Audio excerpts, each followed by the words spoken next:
it's not noble, right? Like that's the misconception about people pleasing. Is like the idea behind the people pleaser and their idea of it is that like they're either saving people from feeling certain negative emotions or having to experience certain things, or they're taking the brunt of it for other people. But the reality is that, like, it's not noble, it's dishonest, and it's hurtful, and it deprives people of the opportunity to experience things genuinely and honestly. Hello there, and welcome back to another episode of the Little Pricks podcast. Hey, yo. Should we discuss that we're making changes? Well, we're making changes, yeah. I mean, so previous to the beginning of this episode, Fareed and I have talked about just different directions that we want to go as far as content creation. I think the podcast is great, and it's been awesome, and hopefully you guys have enjoyed it. But we just don't know if the same format or like the same types of discussions are going to be the things that we seek out in the future, right? Because the thing that we've realized is that maybe if they're hard to listen to. Yeah. Like maybe get tired of it, and that's fair. Well, I'm not even tired of it. It's just that, like, man, like how often do you just willingly and on your own volition sit down to like experience pain? Like, not very many people do. And while that is what is required of people to change and to grow and to be the people that they want to be, the truth is that, like, we can't do that for you, right? Like that's the truth. Like, while it does take sitting in that pain, and while it does take experiencing those negative emotions or having those heavy conversations in order to grow and to be the people that you want to be, like, we can't do it for you. And I think that, like, having a podcast about us doing that and talking about us doing that isn't quite as helpful to you guys as we maybe originally thought that it could be. And so we're also realizing that we have lives and we want to do other stuff. Yeah. But if we don't do other stuff, the podcast doesn't go anywhere. Right. And so you need to live a life to have something to film. Yeah, if to you're have always something to talk filming, about. you don't live a life. Right. Yeah. So basically this segues beautifully into our topic today, which is the power of no. That's a pretty good segue, yeah. Yeah. That is a pretty good one. You're welcome. I planned that. That's good. That's good. So basically we're realizing that you have to say no to certain things. And that'll push us, in this case, to become more of a content creation channel than we are a podcasting channel. Right. While also still into like we basically what we want to do, guys, is we want to brand Little Pricks. Like, we don't. Basically, what we're saying is that Little Pricks cannot exist inside of the bounds of only a podcast. And this room. Right. Like, is what we're realizing. And we might be filming around the world. That might be a thing. We might be following Devin as he jumps motocross bikes, and you might be filming me building go-karts, and you might be filming us discussing things over dinner in an Italian restaurant in Verona. Like, I don't know. But it becomes a content creation sort of a channel. Yeah. Because we want to be able to show that and then transfer those experiences into useful lessons. Yeah. Useful information. Integrate a bit of humor. Maybe integrate a bit of just joy and peace and more than just the heavy stuff. Yeah. And that only comes with the power of no. Yeah. Because we were saying yes to everything, and now it's time to start saying no to things that just don't quite suit us as well. Yeah. Yeah. And so that is the direction that Little Pricks is moving. Yeah. Little Pricks podcast is still going to be a thing. Just it'll always be. Yeah. Yeah, probably a little less often. You know, instead of a weekly I mean, episode. it already has been. To be frank, like, it's no secret that we have not been putting out episodes every single week. Like, to be fair, I got sick. And, like, I just didn't have it in me, right? We didn't stop because we were being lazy. We just stopped because, like, I was dealing with some health issues. And, you know, when you start bleeding at a place you shouldn't be bleeding at, if you start getting a little nervous. A little concerned, right? Yeah. So, so far so good. We're doing better, but it gave us time to reformat a little bit. And just the way we want to change things. That's great. It's going to be fantastic. Well, and to just invest in our friendship, too. Like, we're not robots, guys. Like, we're not... Freed and I are human beings, and no matter how well put together we may seem, like we're still people, man. Like we're still two people that have to maintain a friendship, that have to do things and like put effort into being friends outside of the two people that sit at this table and talk about stuff in front of a camera, right? Like, yep. And that takes effort and that takes time. And we, obviously our friendship isn't the only relationship that either of us have in our lives. There's other things outside of that. And, yeah. There's women involved now. Yeah, that happens too. Yes. So the power of yes is usually what's discussed. In fact, there's a movie by Jim Carrey, Yes Man. Yes Man. Which was really fantastic to watch, and how his life opened up when he said yes to things. Right. But I think that Devin's favorite motto is that the best part about this life is that you can do anything. Do anything, but you cannot do everything. You cannot do everything.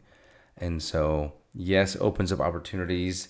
It is optimistic and very explorative. Oh, yeah. Right? And it makes you a more likable person when you say yes. With saying yes makes a person that can just do more things because you've experienced more things. Right. And yes makes you a person that is more desirable. Oh, for sure. In a lot of regards, more desirable, or like having that friend that's always down to do whatever. Like you've seen those jokes or like those memes or those short form videos that are like that friend that says yes to everything. And then before you know it, you're up at 4 a.m. doing a sunrise hike. Yeah. Yeah. Makes you more desirable because anyone else is going to say no to that. But then that one friend that says the yes man is going to be like, wake up at 3:30 to go hike? Sure. Or burying a body in Mexico. Like, it could go different. My God. You have a yes man, right? Right. Okay. Right. One time. Okay. I actually knew a girl one time who ended up in Mexico. What? Because she said yes with a gun pointed to her head by a cartel member. Good like, legit Lord. Story. And I had to look at her like, why? She said yes. My goodness, that is mortifying. Yeah. All right. Yeah. We're taking a dark turn today, folks. No, it was a funny and a dark turn. We went all the way. But yes makes you more desirable until you're not. When you start overbooking things and you can't keep your promises because, you've just said yes to too many things. Yes is a fantastic word. It has very, very powerful effects. Yeah. When used correctly. But when you use it incorrectly, it can lead to like really detrimental outcomes. It leads to the opposite of what's been listed above, and more importantly, kind of leads you to become a people pleaser. And people pleasing is bad. It's rough, right? Because like eventually it comes down to this, like in the situation of maybe a boss, right? Like maybe you say yes all the time at work, and then you just get like booked with all of these things, and you've got all these tasks and all these things you've said yes to, realizing that like you don't have the time, you don't have the capacity to do half of them. Like that's the concept of the movie, the yes man. Like he's good and he's the desirable and he's the awesome yes man until he's not. Exactly. Until he realizes that he's going to let everybody down and everything down that he said yes to. Absolutely. And that's where we bring us to the next point, that yes derives its power from its counter opposite, which is no. Yeah. Yes only matters because no exists. Yeah. And so no has just as much power, if not more power, than yes does.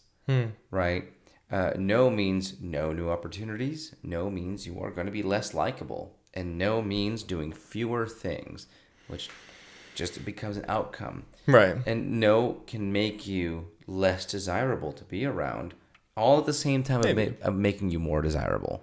Yeah, because now you've limited your time. Depending, yeah. So that's the running logic, right? Is right. that no can kind of shut things down for you, but it also exposes the danger of yes. Yeah. Right. Back to the people pleasing, which how awful is that?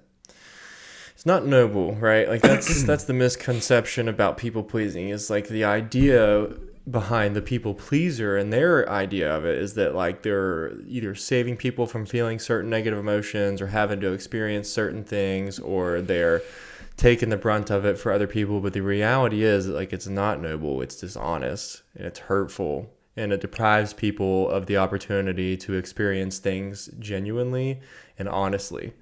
Which we've discussed that in other podcasts, right?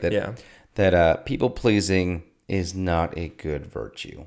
No. It is selfish. it comes from selfish desires. Yeah. It's a selfish desire of just being liked. Yeah. A yes man is not a good man. A yes man is simply someone afraid of being rejected. Oof. Whereas no doesn't care. Well, it doesn't care, or at least stands alone in their desires or in their things that they are or are not willing to do, right? Yeah, because a yes man is way at higher risk of overbooking. Yeah. And making promises to people, then falling short, or just never being present with anyone or in anything you're doing. Yeah. Which is really frustrating. I've been that guy. Yeah. Yeah. Stretched too thin. Stretched too thin. I've had to plan my days by the minutes at times. Wow. Yeah. It's not been fun. So in a world of yeses, the word no becomes a superpower.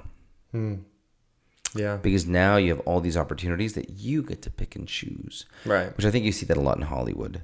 In what regard? You see these actors that take on all these roles because like they're riding a high.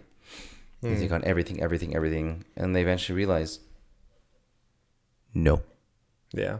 And suddenly, like I was watching one about Jessica Chastain, who has notably been offered a role in the MCU often now. And she is so popular and so in demand that she just says, no, until you make me a superhero. Until then, no. She's been offered parts as like side characters or as like a scientist that helps figure stuff out. She goes, no, I want to be a superhero. Until you have a role for me, no. Someone's saying no to Marvel.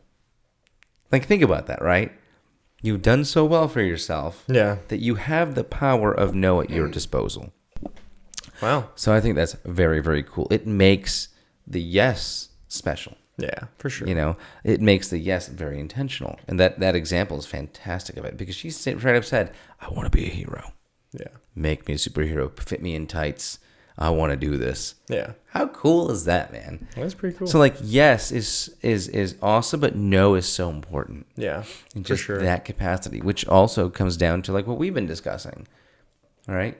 When you say, I'm not filming today, I'm going to go hit my 450 off a 4-foot jump or cliff or I don't know, something that involves near death. Yeah. Yeah. Yeah. Right. That's exactly how it is, guys. Yeah. No discrepancies there. He constantly jumps minimum 40 feet. If it's under 40 feet, he just doesn't show up. Yeah. Like, he's like, I'm not waking up at 3 a.m. to show up for anything less than 40 feet. Dude, there's big jumps out at Motoland. Oh, God. Oh, God. Massive. I think they said the one's 110. This man's just jumping off cliffs. I hope you know that. Dude, it's so much. 110 is pretty intimidating. Although the biggest I've ever hit is 120. I have done that. Is there like nothing below you? No. It's just like a cliff? Or is it I mean, like the jump faces. Is it a flat pad? Yeah, most times, yeah. So if you don't hit 110 feet, you're like right. 50 feet, you still Yeah, land. you're not just going to die, right? I just assume he jumps off cliffs. No. I'm pretty sure he's going to go Evel Knievel on us someday and be like, the Grand Canyon's next. No, Get me the absolutely 550. not. That's insane, isn't it? You get one shot at that. And then you die. You get one shot. Yes. Evel Knievel. Man, was a wild one. Tell you what. That's what Devin does. Yeah. So committing to one thing and then saying no to other things that could take up time or opportunity gives you the beauty of intentionality. Because now you're giving that all of your effort. Yeah. Which we can use Motoland as a great example. You got up at 4 a.m. Yes. You said no to everything else. You even said no to brekkie. Brekkie? That's not true. I ate. Did you eat? You have to. You can't go out there and ride all weekend and ride in that heat and jump that far and take those big of impacts on no food. Hello? That's Absolutely not. That's fair. But you're saying no to a lot of other things. Yeah. And I say no to you every time when I say, I'm not waking up at 4 a.m. for that. Yeah. I ain't doing it. Nothing in this life will wake me up at 4 a.m. My wife could be going into labor. I'm going to say, you know what? I need my 8 hours. I need to be healthy for that child. Oh, my God. I'm going to cut this out. I'm going to bring this up. I'm joking. I'm totally kidding. That's an absolute joke. I will omit that part, and I will only take out of context what you have just said. to To my future wife, I'm so sorry that you're in the delivery room alone. Yeah. Exactly. Just kidding. It's not true. I'm sitting next to her. She's holding my hand. I'm just passed out. God. So yeah, giving a no can be wildly important, right?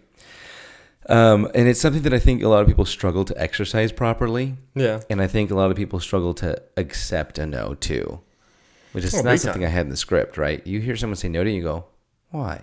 I hate you. Well, it's just rejection, man. We hate that. Rejection. We hate rejection. But it can be so good for you, Yeah. you know? Well, absolutely. I think the motto I try to live by is like every no is one step closer to a yes. Like regardless of what the situation is about. You know, if that's about, I don't know, job interviews, if that's about, you know, the podcast itself, you know, selling a tiny house, whatever. Every no is a step closer to yes. But the no gives you that much ability, that more meaning to your life.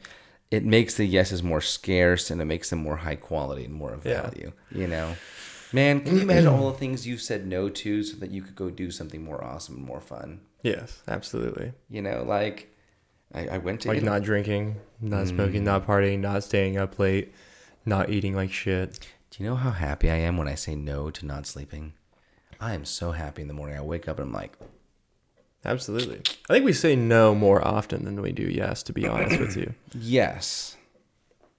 But I think we have a lot of people-pleasing tendencies, and we say yes to a lot of things we really don't need to. And we need to train people into that rejection that's okay. Because saying no to spending time with one person, or saying no can be spending time with one person while rejecting your phone. Yeah. That's a big one, right? Or just declining plans altogether because you want to prioritize your own mental health. Right. I want to be at home on my couch eating Doritos and watching Bluey. Right. God, we're so different. It's so funny. Sometimes that's me, man. I want to be alone. My brain is so constantly interacted with by other humans that sometimes I just want to go hide. You want to exist in your own head without any interruptions. The topic of no is more important for people that like to people please, and that kind of pushes away from people pleasing. So any people pleasers, which I think we've both been guilty of, at times for sure. Well, you can feel lonely, and you feel like the only way to get people to like you is to keep saying yes, yes, yes. Yeah. This topic is really aimed at those moments when we are people pleasing. Yeah, for sure. It's been a while. It's been a while, thankfully. But there's definitely been times in my life where you said, like, I'm living by the minute. Yeah. Right now, you're more living by the minute lately. You plan your days out that way. How do you figure that? Well, you have your calendar, and you plan everything out, and you book out slots. Yeah, that's by the minute, man. Like... Today is the podcast. That is what I have on the list for today, buddy. Yep. That is it. That's what we're doing. But like I said, it's that I've been there too, and you find a balance at some point between what you're happy with and what you're not. Yeah. And it all stems with what you can say yes to and what you can say no to, right? Yeah. So the next thought I had with this was, if you find yourself anxious at the thought of disappointing someone by saying no, practicing the no becomes super important. Yeah, for sure. Becomes very crucial, right? Yeah, sure. You have to develop the ability to be autonomous with your time. And basically deciding that the exposure to others and balance what you need is one of the most important things you do. And I think that you're in your phase now of exercising that one, I'd say. You are now heavily indulging in what Devin wants. And that's good. That's really good. You're now taking your time to experience all the things you feel like you've not had for a while. You're giving it to yourself. Like what, man? I think like you mountain biking and you doing this dirt bike stuff, man. When was the last? You took a hiatus for how many years? From the motocross, yeah, long time. Mountain biking. Mountain biking is new for you, but you're adding that into the repertoire. Which, how far is that from motocross? They're not as similar, man. They're not as similar as people think. I thought they were similar too until I tried to seat bounce a mountain bike, and I saw my life just about end. Seat bounce a mountain bike? Yeah, so like on dirt bikes, you can kind of like seat bounce off of the face of a jump and preload that rear shock, and it'll give you a little extra. As long as you like have the body mechanics to not get bucked from it, like, you know, you can seat bounce and really get an extra air out of it. You do that on a mountain bike, you will die. it will throw your front end forward. Oh. Or down, rather. Is it because you can you apply can't, and power? you cannot correct on a mountain bike. The way you come off that jump, that's the way you're going. Is it because you apply power at the end of it? Correct. So like on a dirt bike, you can seat bounce, apply that power, and then you still come off the jump straight. Whereas a mountain bike, no, sir. Don't do that. No, sir. You will die. And that's what I'm saying. That They're not that similar. You took a hiatus from outdoor two-wheeled activities, and then and that cost you. That cost you that time doing that, but you were able to do other things, and now you're taking the time to. That was called nursing school, sir. Sure, but you gave up something to do something else, and you were traveling. Yeah, it was hard. It's hard to travel with a bicycle, a dirt bike, 2 bicycles now, 2 bicycles, a dirt bike, all of the tools that are required to work on said things. And that's the point, right? That you have to learn to say no to things, to say yes to other things, and now you're going right back to it. Yeah. Right. And I did planted roots a little bit. I did the same thing. Yeah. With building stuff. I love building stuff. Yeah. Dude, I am so goddamn happy when I'm just building stuff. I sat in that garage and sweat bullets while I was ripping apart the go-kart. Well, that's a good segue to the next thing coming on for Reed's end of Little Pricks individual sides, whatever we're going to call it, and Little Pricks. It'll be in the Little Pricks in our world. It'll be in the Little Pricks universe. Reed will probably be releasing a video of this go-kart build. So. Yeah, I'm working on that one. You got that engine mount yet? I just shipped it off. I mean, he told me a week and a half. I shipped it off. What are you going to have for an engine mount? Yeah. My goodness. He's only charged me $100. $100 to fabricate a steel plate. Yeah. 3 sides. Yes. You take that week and a half, sir. $100 in this economy. Okay. Yeah. Thank you. That's fair. Thank you. Yeah. You know, but I'm going back into that stuff because I love the hell out of it. Yeah. I've said no to it long enough. I've had to actively say no. Yeah, same here, man. I think that's part of the reason or part of the motivation that made me plant roots in Tucson. One, Tucson's freaking sick. I don't care what any of you guys say. You Tucson haters are not experiencing Tucson for what it actually has to offer. That's a fact. Yeah. That is a fact. Tucson is like any other place on the entire planet. If you are it's outdoorsy, gonna have its cons. Tucson is wonderful. Yeah, dude. But we're outdoorsy, just not for 3.5 months out of the year. But yeah, Tucson's awesome. That's one of the reasons. But the other one is like, yeah, dude, like all the stuff that I want to do and all the things I've been saying no to, like I just don't want to say no anymore. The mountain biking, the motocross, like the things that make me, like no more. I'm saying no to saying no. Saying no to saying no. And that's giving us the bandwidth mentally to start doing stuff we want. Like, admittedly, like I was in the garage working till 11 o'clock trying to strip down a go-kart, and that made me happy when I could have been writing another script. Could have been. Well, then it's also hard to have a podcast too, I guess, if I travel and do all these things and say no to all these other things. Like basically I was saying no to having a podcast, saying no to all the things that you could have from having a stable like home base, you know. Agreeably, yeah. Yeah. And that's what we're taking time to do. We're saying no to other things now to say yes to stuff that we really enjoy. No doubt. Yeah. You know, and the examples that I have in here is that you're not committing to things, right? An example being that you and a friend go to see a movie they didn't really want to go see. And so you're enjoying the movie, but they're on their phone their whole time, and you're not really experiencing it together. That's a big deal, right? And that's why when Devin invites me to go at 4 a.m. to go to the motocross, I say no, because I know that as fun as that would be for me at 7:30 in the morning, I'm going to be trying to fall asleep on the car ride. I'm going to be trying to find a time to sit. I'm not going to enjoy it. Yeah. And he's going to be like, why aren't you enjoying this with me? I'd rather just not. Let me go to bed. Yeah. I'm going to say no. And it's just the healthier way of doing things. And I can try to work at being a 4 a.m. person for him sometimes.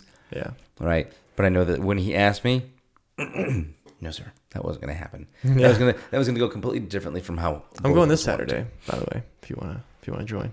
If you want to work on that 4 a.m., being that 4 a.m. person. I'm working on it. I went to bed last night at 10:30 so I could be up at 6:30 this morning, and I did. Yeah. You know, and then tonight I'm going to try to go to bed at 10. You said, oh, God, you're wide awake, aren't you? I said, yee. I did. I woke up at 6:30. My alarm went off, and I was like, okay. I actually went to bed at pretty good time. I think I was in bed at 9:30. I slept till 6:30. That's good. I don't want you to ever look at me and be like, why can't you just go to sleep? Huh? Just go to bed. Come on. It's part of overthinking, man. My brain just likes to think. And it's not the overthinking that you're thinking of, where it's like... Your brain just doesn't shut down, man. It just doesn't shut down. I really enjoy thinking about stuff. Now, in the past, it was because I had too many concerns. Mm-hmm. But now it's just my brain having a filling good old that time. void and being in hell because the road signs are familiar. You just made it different. Yeah, I just made it different. Your brain's still running at 1,000,000 miles an hour. It's just not necessarily about... Yeah, it's not stress-induced. Now it's just like really enjoying... Like, I want to think about that go-kart. I really want to tear it apart. I want to know how I can... when's that motor mount going to be done? What am I going to do about mounting the axle? What am I going to do about stripping the paint off? And I'm like... Yeah. So nice. Like, it's so pleasant. Because I know at the end of it, I'm going to get to, like, turn a switch, turn a key, and then stomp on that pedal and just go...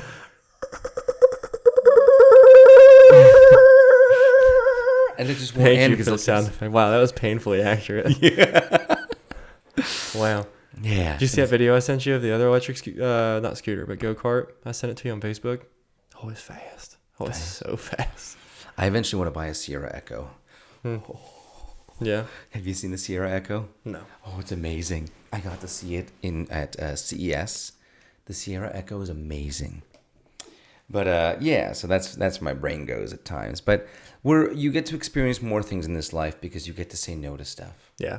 You say no, you get to experience the stuff you really want to, and you create scarcity in your time. Yeah. If you can make your time more meaningful by saying no to things that are less meaningful, you will live a more fulfilled life. No doubt. And it teaches people boundaries. It teaches you boundaries. Absolutely. No, it's very important. And being more intentional with your time by being able to say no becomes so important. Golly gee willikers. Like, could you imagine how your friends feel when you get to be around them intentionally and they know that you're just all in, committed? Right. That strengthens bonds like nobody's business. No doubt. And so that no can become a form of bonding with people. Mm-hmm. You get to increase your bonds. You get to strengthen your bonds when you get to spend time with them intentionally. It's the other side of the coin. Just as well as yes can be good for you, so can the no. Yeah. So what about you? Because I think you're the one on that journey right now. How do you feel like no is helping you? It's just more about balance, man. Like, I think the point of this entire episode is not that one is better than the other. Like, I know we kind of worded it that way by saying the power of no. Mm-hmm. But the reality is that there's just as much power in yes, depending on the context, right? Like, it's more about balance than it is one being better than the other, right? Like, I think that the reason why we titled this The Power of No is because both of us are guilty of saying yes too much. And I think that that's something that most people will be able to relate to. But the fact of the matter is that, like, it comes down to balance. And that's all we're ever trying to find is balance in any of these topics that we talk about. Like, for me, I've been, like you said, I've been saying no to more things. I've been saying no to maybe traveling the country like I have been for the past 4 years. And I've been saying no to more money and, like, arguably maybe more opportunity in the realm of my career, at least, and things like that. But that means I said yes to, like, getting back into something that I'm as passionate about as motocross or, like, the mountain biking or the things that growing up and just being me in general make me who I am. Like, it's regardless of what it's like, if it's motorcycles, if it's dirt bikes, if it's mountain bikes, like, that is who Devin Price is. I live for bikes. I live for the thrill. I live for being on those two wheels and doing whatever on those two wheels as fast as possible and in a way that just, like, makes me feel alive. Which I think that actually brought us to my next point, that no helps build boundaries, and that's also structure, and that helps two different groups of people. One is the general public, right? The people around you, if they can understand your boundaries, they feel safer. When I know someone's boundaries, I know how to behave, I know how to act, I feel safer doing so. But more importantly, it is really helpful with children. You tell no to a child with a balance of yeses, they form structure. Yeah. And that's how you get children that are not crazy entitled and like, they give me the iPad and they're always on the iPad. That's their yes man for them, right? The iPad will always give them what they want. You give no's and you build people that understand how to deal with no and rejection and you get hopefully balanced adults. That's an important side of it. Yeah, sure. So like all of this comes from the same place. We need to understand no better to understand yes, and that balance. Yeah. So that's why the no's are so much more important in a society that is really embracing yes. Well, our society at least, right? Yeah. The United States. Yeah. Yeah. Yeah, we're a very yes man country. Oh, well, yeah, well, that's where the money is. Consumerism, yeah. Consumerism. It's you say yes to things, it means a dollar sign. You want a faster car? Yes. You want a Hellcat and an SUV? Yes. You leave the AMG alone. Yeah. You leave her out of this. But yeah, we've commoditized yes. Yeah. And in the world of yes, the no has so much more power. Yeah. I love that, right? Oh, yeah. In fact, I think that the weird little segue, weird little interest, but like it becomes a kink, right? For sure, Fareed. Well, like it's called withdrawing. Like someone saying no to you has become a kink, especially in high. Someone please educate Fareed on kinks better. Well, I'm just being very gentle and mild about it, right? But it's like it becomes a thing. Like there's a running video joke. It's by Javier and Eva, I think. Sure. Where the guy pulls up to a woman who would be a prostitute, so to speak, right? But instead of like prostitution, he goes, "Hey, I'm gonna pay you to let me win an argument." Wow. Yeah, and so like it becomes a running funny joke, right? Yeah. And he goes, "How much?" She goes, $50. Okay, but can you make it drawn out? She goes, "Sure, give me $100." And then the next scene is they're in a hotel room. She's laying on the couch or on the bed, just like this, like, "Yes, honey, you're right. I was wrong." Wow. So like it becomes a definite thing that no has that much power, right? But I think that's the overall point of this subject, man, unless you have something else to add to it. No, I mean, that's great, man. Like I said, I think my point, like totally, I see what you're saying about the power of no. And like we definitely, the focus would be to have a more balanced, interaction with the word no and with saying no, because we say yes so much more often. But I think for me, my truth is that it's a balance, man. They're both important. Yes opens up opportunities, like here at the beginning where it says that, yes opens opportunities. It's optimistic. It's explorative. Like I said yes to leaving my hometown when most people don't. I said yes to taking a career that has longer hours and longer days, but gives me more free time. Like I said yes to certain things that have all led to here. So like yes and no are equal. They're both very important, I think. I just agree with you in the sense that like as a society and definitely as Americans, like we're at an imbalance of yes, and we need to focus on the power of no and the opportunities that no can bring to us, because on the surface, no seems to be one that kind of like kills the improv of life by saying no. Like you never say no in improv. So it does seem like that. You gave me an idea. What? We'll talk about it off camera. Oh, okay. Fantastic idea. But yeah, like no also opens up opportunities as well. Like yes and no are both important. Find your balance, use it correctly, and go out there and do it. Find your balance, man. And buddy, we're going to have a conversation after this. Uh-huh. I'm going to need you to practice yes with me. Okay. It's going to be fantastic. Perfect. I'm so glad. On that note, guys, thank you for watching another little episode of the Little Pricks Podcast. Stay tuned for all the changes. We'll keep you guys posted with how that's going and what that's going to look like. It's going to be awesome. Yeah, no matter what, and no matter what Little Pricks turns into, looks like, or doesn't look like, we love you guys. And we're glad for your presence, and we're super excited that you're here and that you've been here, and thank you for everybody that's stuck around since the beginning. And if you're new, make sure you subscribe, make sure you like this video, get in the algorithm, because we've got lots of stuff coming. And honestly, between the two of us, who even knows? Who even knows? Who even I have knows? an idea now, though. Yeah. Adios, guys. See ya.